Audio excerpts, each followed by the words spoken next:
Bismillahirrahmanirrahim. Assalamualaikum warahmatullahi wabarakatuh.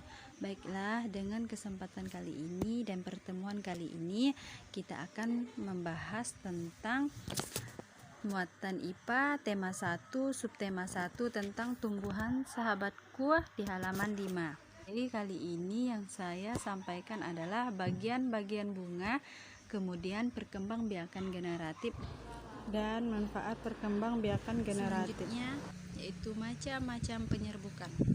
Yang pertama, penyerbukan sendiri. Penyerbukan sendiri yaitu jika serbuk sari dan putik berasal dari bunga yang sama. Yang kedua, penyerbukan tetangga yaitu bila serbuk sari terbang ke bunga yang berbeda tetapi masih dalam satu pohon. Nah, yang ketiga yaitu penyerbukan silang. Jika serbuk sari hinggap ke putik bunga lain di pohon lain yang masih sejenis.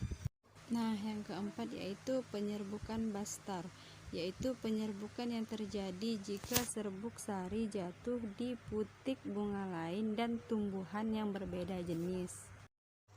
Salah satunya contoh tumbuhan yang berkembang biak dengan bunga adalah tumbuhan jagung. Tepung sari pada bunga jagung akan terbang terbawa angin ketika angin bertiup. Tepung sari yang terbawa angin sebagian akan jatuh ke kepala putik yang terletak di bagian bawah bunga pada pohon jagung yang lain. Ketika itulah terjadi pembuahan. Selanjutnya yaitu fungsi bagian-bagian bunga. Yang pertama, kelopak bunga. Kelopak bunga merupakan bagian paling luar berwarna hijau seperti daun atau kecoklatan. Bagian ini berfungsi melindungi mahkota pada saat kuncup. Kelopak bunga akan membuka pada saat mahkota bunga mekar sempurna. Sebenarnya kelopak bunga merupakan modifikasi dari daun. Yang kedua, mahkota bunga. Mahkota bunga merupakan bagian paling mudah dikenali karena berukuran besar dan berwarna kecoklatan.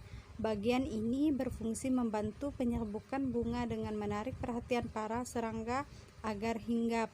Nah, selanjutnya kepala putik. Kepala putik merupakan alat reproduksi bunga betina. Oleh sebab itu, bagian ini mengandung sel-sel telur untuk bereproduksi. Posisi putik terletak pada tengah bunga dan terdiri dari 3 bagian yaitu stigma atau kepala putik, stilus atau tangkai putik, dan oparium atau bakal buah. Yang keempat, benang sari. Bagian ini merupakan alat kelamin jantan yang terdiri dari anter atau kepala sari untuk menyimpan serbuk sari, polen atau serbuk sari untuk penyerbukan, dan filamen atau tangkai sari untuk membantu proses reproduksi. Nah, selanjutnya bakal biji. Bakal biji biasanya banyak ditemukan pada tumbuhan berbiji, sedangkan pada bunga, bakal biji berfungsi melindungi sel telur dan menjadi tempat pertemuan antara sel-sel telur yang akan dibuahi. Bakal biji terletak di dalam bakal buah. Nah, yang keenam, bakal buah. Sebenarnya bakal buah masih satu bagian dengan putik, namun organ ini memiliki fungsi penting sehingga dikualifikasikan menjadi komponen sendiri atau tersendiri. Bakal buah mengandung sel telur. Bagian ini menjadi tempat terjadinya pembuahan, yaitu proses peleburan antara sel telur betina dan jantan yang kemudian menghasilkan bakal buah. Dasar bunga. Dasar bunga merupakan bagian tempat meletakkannya mahkota dan komponen bunga lainnya agar tetap berada di posisinya meskipun terkena terpaan angin.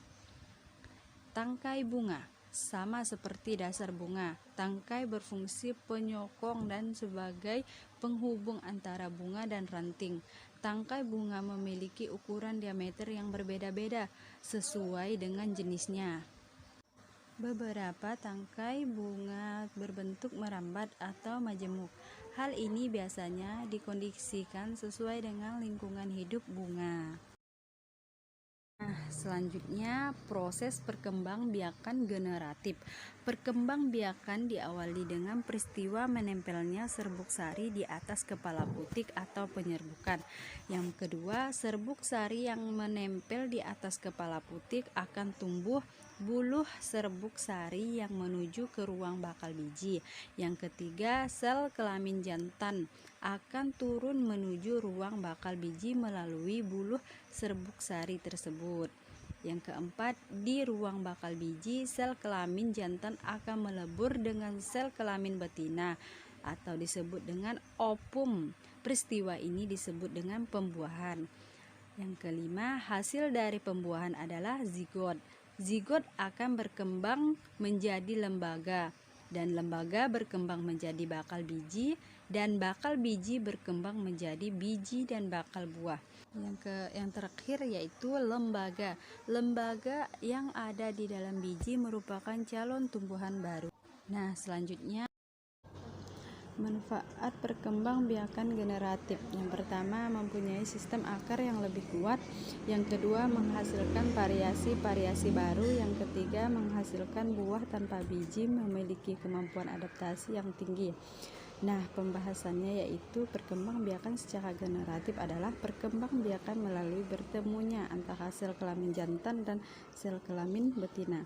Pada tumbuhan, proses ini melalui jatuhnya serbuk sari ke kepala putik baik dengan bantuan serangga maupun angin. Nah, baiklah, tugas dari saya ialah di halaman 6, yaitu ayo berdiskusi. Gambar bagian bunga, cara penyerbukan dan manfaat perkembangbiakan generatif. Kesimpulan materi kita hari ini yaitu bunga memiliki mahkota benang sari, kepala sari, tangkai sari, kepala putik, tangkai putik, bakal biji, tangkai bunga, dasar bunga, dan kelopak bunga. Nah, bunga adalah organ pada tumbuhan yang mempunyai kegunaan sebagai tempat berlangsungnya perkembangbiakan generatif melalui proses pembuahan serta penyerbukan. Nah, hanya itu materi yang dapat saya sampaikan untuk minggu ini, dan kurang dan lebihnya saya mohon maaf, dan saya akhiri dengan Assalamualaikum warahmatullahi wabarakatuh.